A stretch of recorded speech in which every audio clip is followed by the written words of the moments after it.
Alright, so today I'm going to be walking you through the steps I took to draw and colour this eye. I start off with drawing a circle, every artist's worst nightmare. But don't worry, it doesn't have to be perfect. This is something that I've begun doing recently when drawing eyes. I'll start off with circles first to get the placement and an approximation of how big the eyes are going to be. This is a trick that I learned from Michael Hampton. I find this saves you the pain of drawing eyes only to find that you've done them too big or small or too close together or far apart. The lines going in this direction, then this downward angle. And so all you need to do to get different looking eyebrows is play around with the direction of your lines and how curved or how straight they are. Now I'm making some adjustments with the transform tool, and I'm also adding some thickness to the iris. Now I just do a little bit of simple shading. This helps bring the eye out a bit more, makes it pop a little bit more, and adds that three-dimensionality, you know? Now I'm going in with a larger brush and filling in the top eyelashes, as well as thickening up that eyebrow.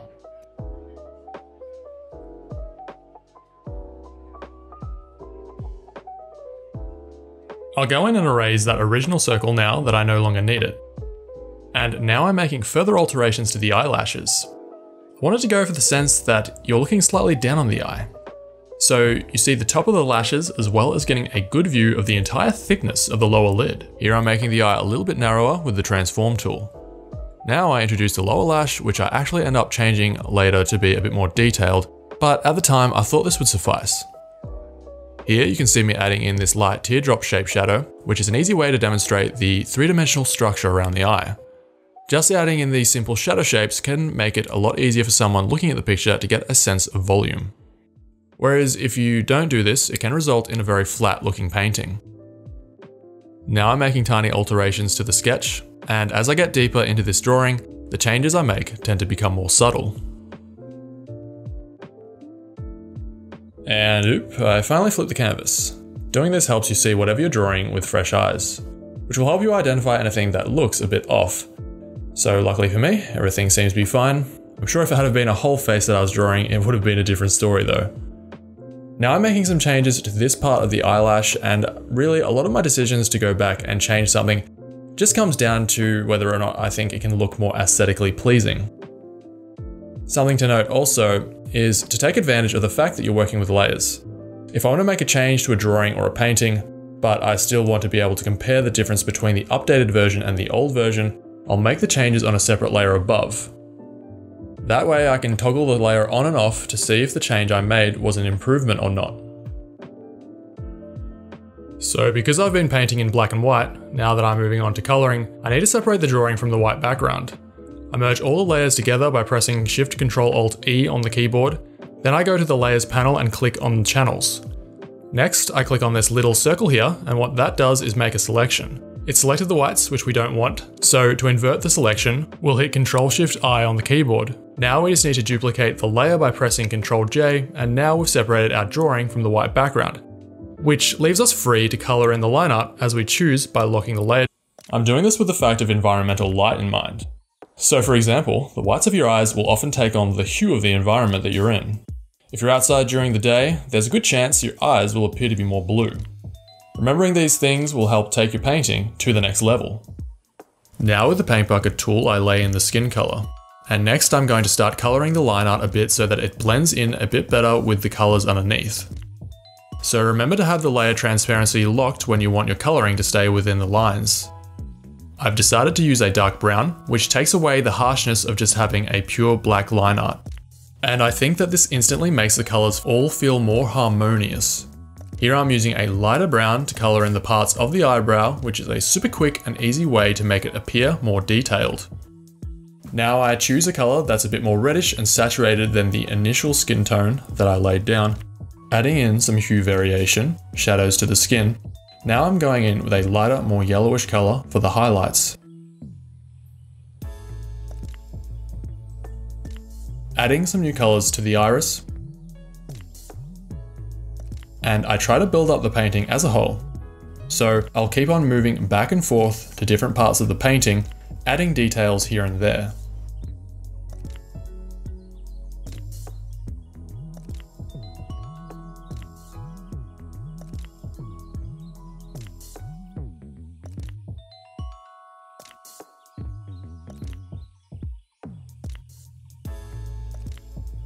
Here I've added in a highlight to show the wetness of the eye. I've created a new layer above everything, which will be my first paint over layer. Now I'm going in with a slightly lighter brown version of the eyelash color, and I'm giving them a bit of an outline. This is to soften their appearance a little, and it's an easy trick to make your painting look more sophisticated than it actually is. Now I'm adding in some lashes to the bottom lid, and eyelashes tend to clump together in groups, so you don't need to draw out every individual lash. You can just do it the lazy way like me. A little trick that I like to use to blend colors together is hatching. You'll see here how by just doing a couple of lines that follow the form of the eye, you can get a soft transition between the highlight color and the skin color. The thing that I like about this is that it's a quick way to add the illusion of detail, and it also helps describe the form of whatever it is that you're painting. Now to make the picture look more interesting, I throw in some ambient blue light. I think that it's good to have a mixture of both warm and cool colors. It creates a nice contrast within the painting, and I think the warmth of the skin and the iris are complemented by the cooler tones of the eyeball and the bluish tones I've just introduced to the skin. So instead of having the rim of the iris be a dark brown, I thought it'd be cool to do a blue rim. I follow this with a transition color between the iris and the rest of the eye to make it have a softer looking edge. Now I'm adding in some reflective light onto the pupil, because it looks cool. And here I'm adding in some blue to the eyelashes because you guessed it, it looks cool. Here I'm adding in a tear duct so that it can cry. I felt that the eye could do with a stronger shadow, so I added that in. The eyebrow was looking a bit patchy, so I decided to fill it in a bit more.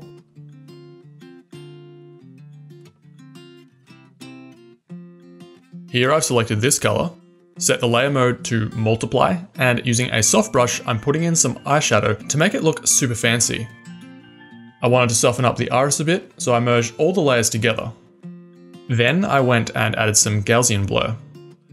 I want to make a layer mask, so I press on this button, double click here, and then I press invert.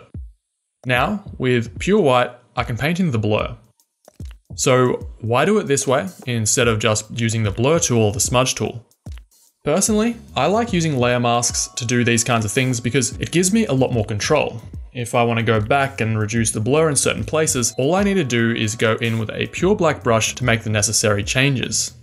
Now I'm adding in some sneaky little highlights. One of my favorite things to do because it instantly brings more life to the eyes.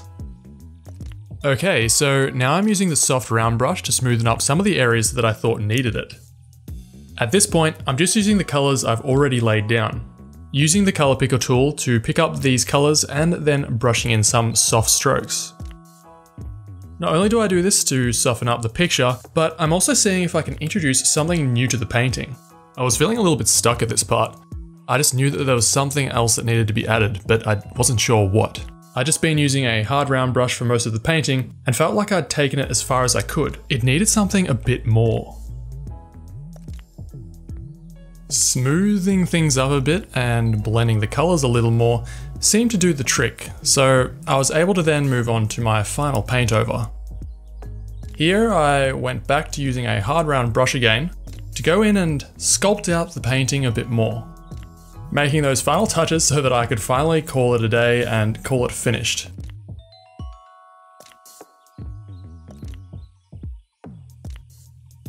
It's at this point of the painting where it's pretty chaotic, it's a little bit all over the place, I'm just kind of following my intuition. Hopefully, even in this quick time lapse, you're able to get an idea of what's going on. Of course, if you have any questions, feel free to ask. The final thing that I did before calling it a day was repainting the shiny part of the upper eyelid. I like this little shape which I ended up painting in. And that's one completed eye painting. And that's the end of that chapter.